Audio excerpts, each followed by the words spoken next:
The surrender of some members of the terrorist group Boko Haram has elicited varied reactions.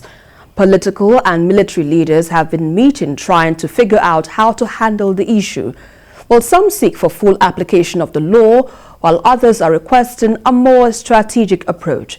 Well, our correspondent Lanre Adeyemi analyzes the two sides as he brings us the exclusive stories of former Boko Haram members.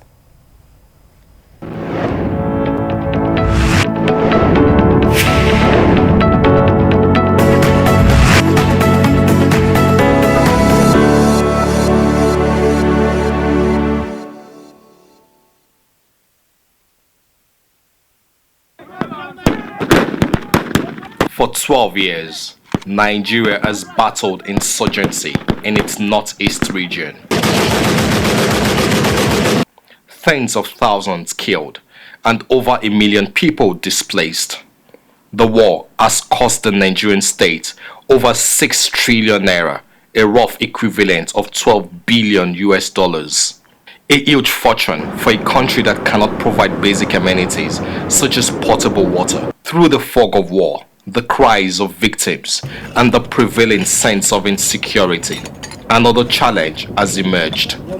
Thousands of Boko Haram members, including women and children, are coming out of the forest, surrendering.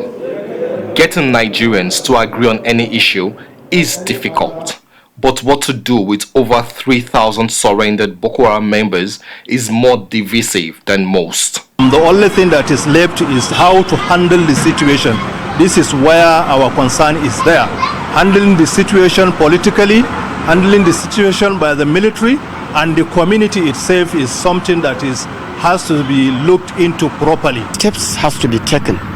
Simply because somebody is surrendered and coming, you have a very big responsibility rested on your shoulder.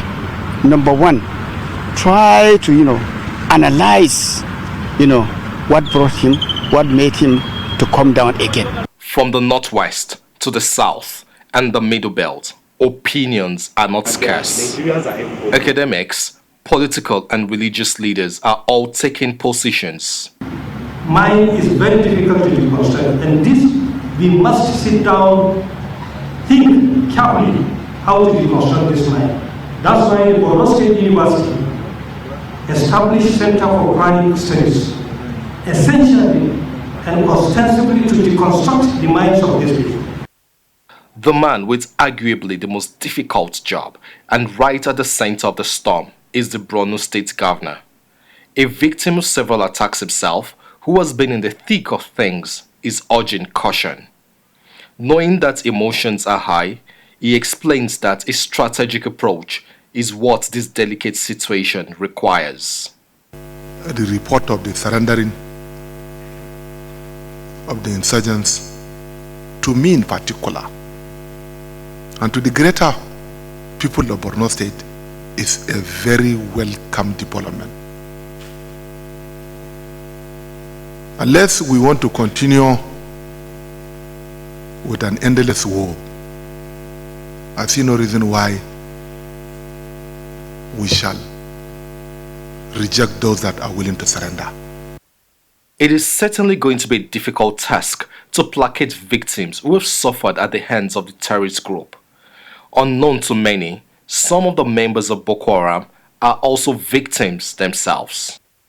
57-year-old BABAGANA Mirabe was a teacher in Bama before the town was overrun. He was given an option he couldn't refuse: join us or we kill you and your entire family. They captured Bama local government. We are inside. We didn't get a chance to run out of the local government. So they did not leave Bama local government until otherwise.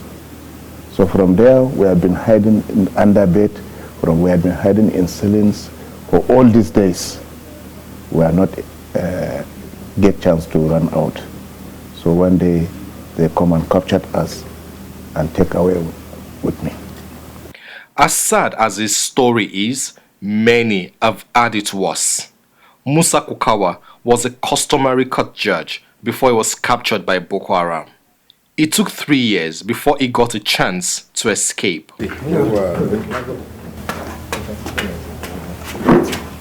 Abubakar was kidnapped as a teenager.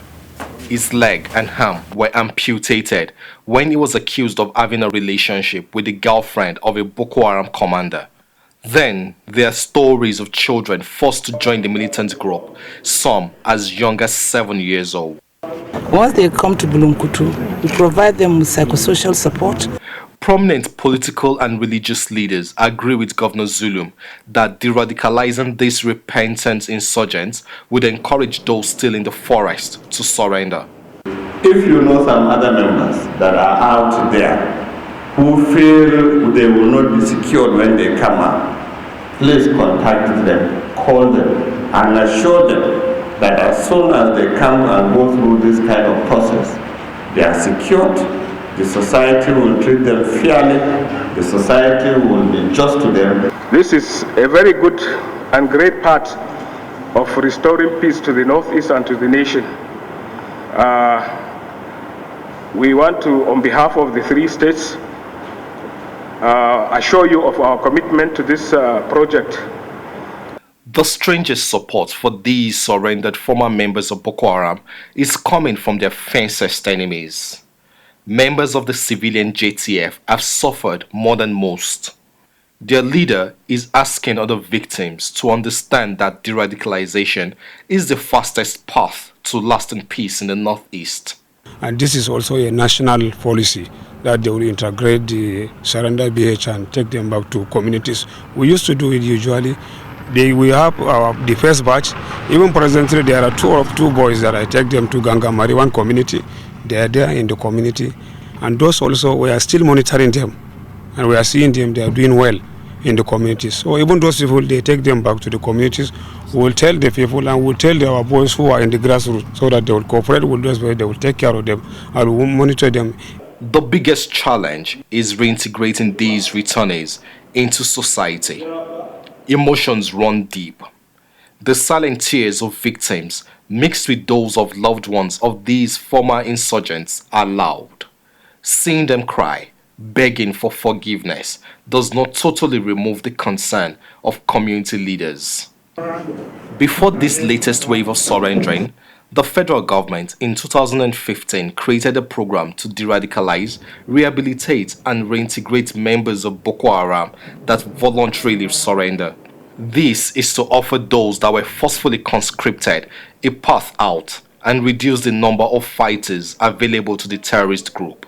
The program, codenamed Operation Safe Corridor, has attracted fierce criticism, but those with inside knowledge consider it a huge success. Each of these clients, as they are referred to, is profiled before undergoing months of intense medical, psychological, religious, and social therapy. They are also taught vocational skills to aid their reintegration into society. In most cases, the process takes more than a year. Some are in custody for up to 4 years before reintegration. Another major step is their appearance before a judicial panel. After clearance by the panel led by a federal judge, they are administered an oath of allegiance to the Nigerian state. And we are true allegiance to the Federal Republic of Nigeria. In any war where you have 6,600 surrender willingly to embrace a federal government program, I think it's a sign for peace ahead of us. What you are seeing here is a cooperation between the government, the military forces, and several ministries, departments, and agencies. According to the general, about 17 ministries, departments, and agencies are involved in this. So, I mean, listen, these guys have brought on board the global best practices in dealing with this. Out of over 1,200 low-risk Boko Haram members that have passed through the deradicalization, rehabilitation, and reintegration program in the last 6 years, 98% of them have remained stable and have now become advocates of peace in their communities. The war against insurgency continues with no clear end in sight. Reintegrating surrendered members of Boko Haram is bound to be challenging, even after going through the federal government's deradicalization and rehabilitation program. They could be jailed or executed, as some are suggesting, which would add in other fighters and prevent any from ever surrendering. Or a more strategic approach focused on peace rather than vengeance. Lanre, Adeyemi, TVC News, Gombe.